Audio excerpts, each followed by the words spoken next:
Hi there, thank you for tuning to my channel. I appreciate you joining me today. And today we are going to look at an interview with Bret Baier of Fox and Elon and his team. And then we're going to move over to, we're going to, our focus is going to be on USAID and how other countries view what Elon is uncovering.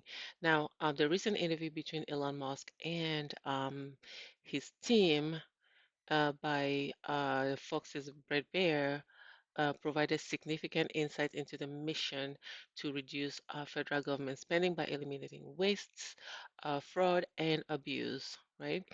This exclusive discussion on special report marked the first time the group is being interviewed together as a team since initiating their efforts to cut trillions of dollars in federal spending. Let's go. For you, what's the most astonishing thing you've found out in this process? The sheer amount of waste and fraud in the government. It is astonishing. It's mind-blowing. We routinely encounter wastes of $1 billion or more, casually. For example, like the simple survey that was literally 10-question survey that you could do with SurveyMonkey, cost you about $10,000, the government was being charged almost $1 billion for that. A survey that will cost you $10,000 and they would charge $1 billion? Really? For just the survey? $1 billion for a simple online survey. Do you Even Bret Baier is shocked. like the national park?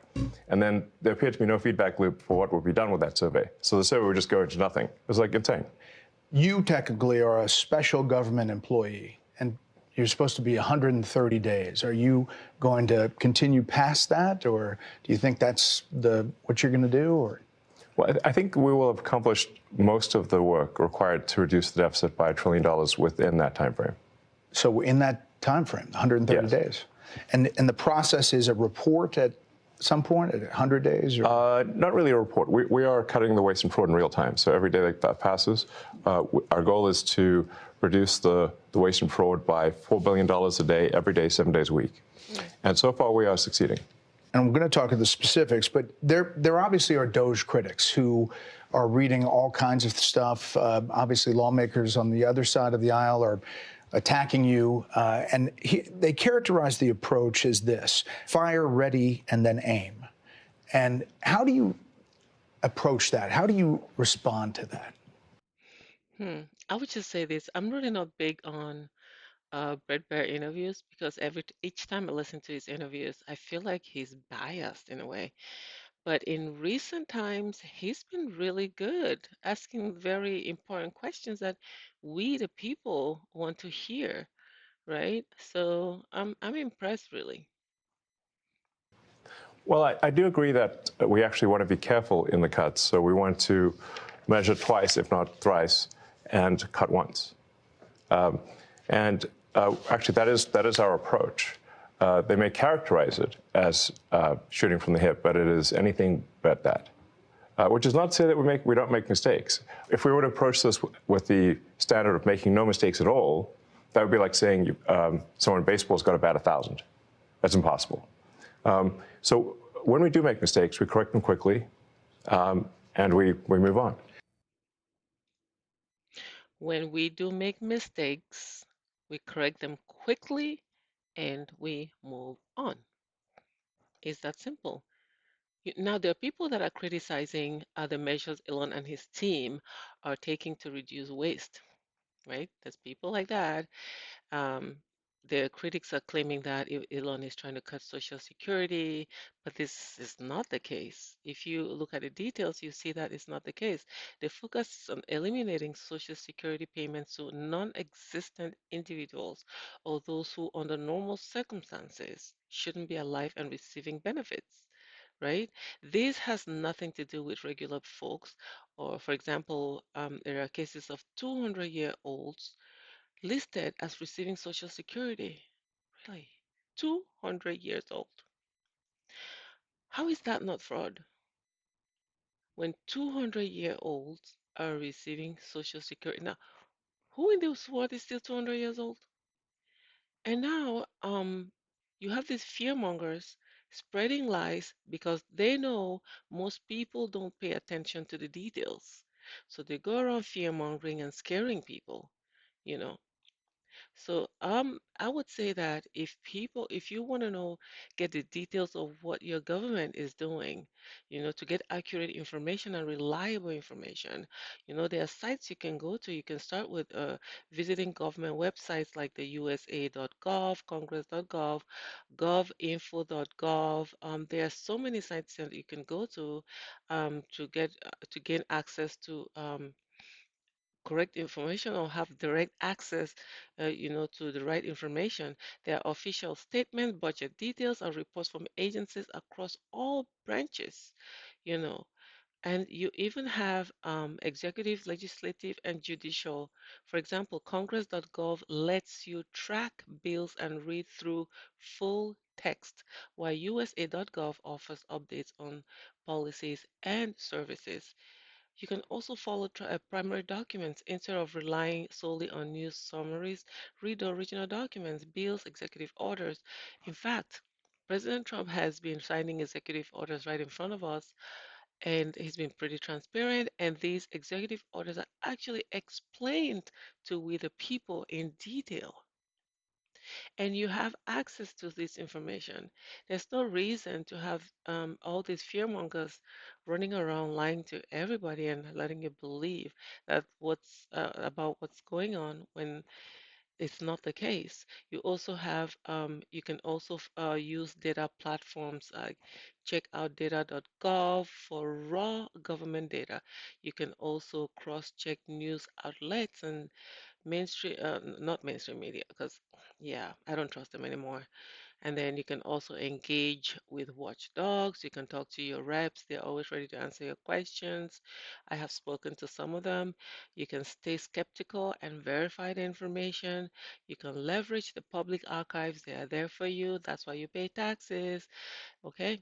It's not quick and easy, but combining these steps cuts through the noise. There's so much noise on what's going on, and this noise, you can only hear this noise when you're not paying attention to the details.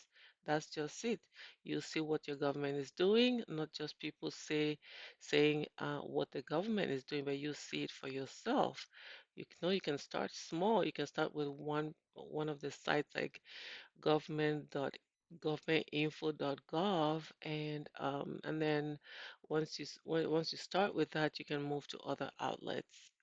That's how some of us did it. And now when we watch mainstream media, we just laugh at everyone because we can see right through the lies. Okay, now we're gonna go into something else that I want to show you.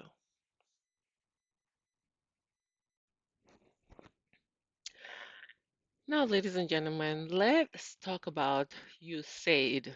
Remember how some people were saying that, oh, the Trump administration is cutting back aid on African countries. They're going to go hungry. They're going to have this problem or that problem. If they cut back aid, people are going to die.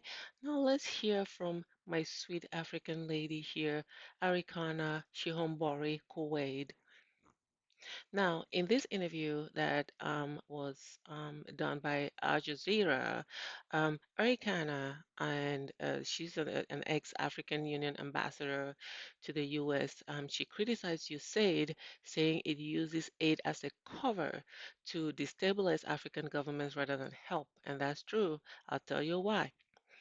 She claims it fails to improve healthcare or education with little money reaching people and calls it a tool of control. I believe it. Many leaders, she says, are glad to see it go.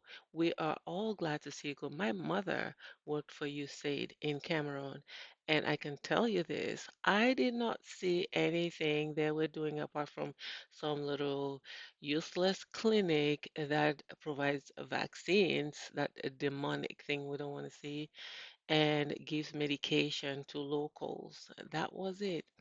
Okay, just some tiny fraction of support that it's really nothing To be honest with you, it's you say it has did nothing in Cameroon that I know of. Okay, now let's hear what Miss Arikana Chihamore Quaid has to say about USAID in Africa. Now that some people um keep saying, "Oh, it's a racist," let's hear from the sister herself. Understand the real reason why USAID is in Africa. And not just USAID, but other NGOs. You Hmm. look at DFID, which is the British equivalent, and many other smaller ones. Their sole purpose was to act as if they're coming to rescue Africa. They're coming to fill in the gaps in government services, gaps in education, gaps in healthcare, gaps in humanitarian services. They're coming in the guise of addressing issues to do with human rights, issues to do with environmental protection and social justice.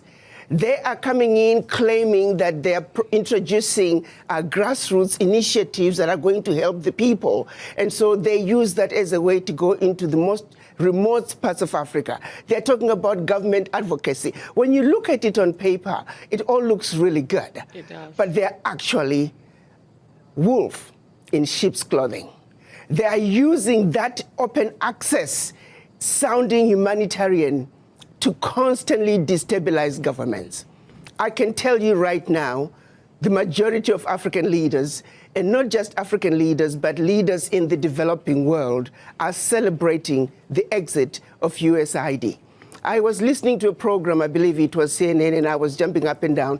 It was a government official from Hungary.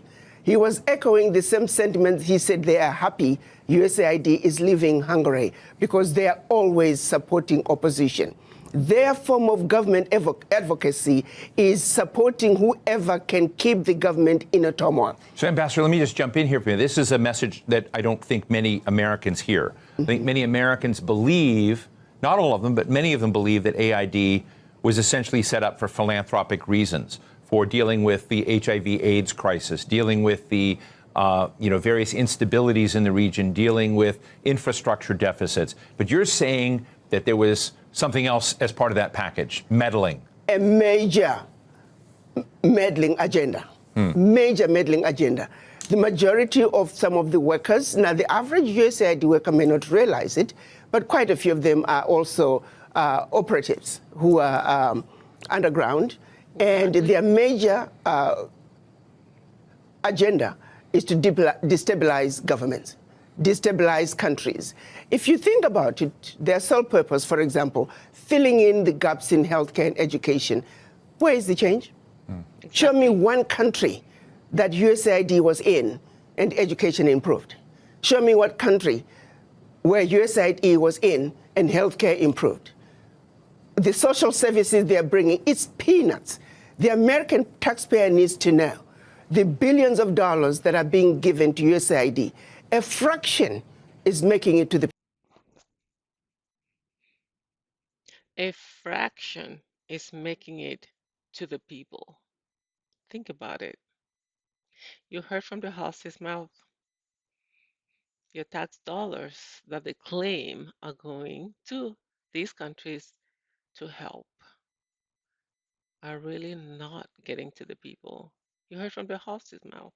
You make that decision for yourself. Like I said earlier, there are government websites if you want to know what's going on, if you want to get the data, the statistics, talk to your reps, you know, go on government websites, look at all the bills, read them if it's important to you. Okay? Well, ladies and gentlemen, that's all I have for you today, and I hope that you got some value from this content. And if you like this content, subscribe, like, share, and I will talk to you next time. And I will just say keep listening, keep reading, and keep an open mind. Bye bye.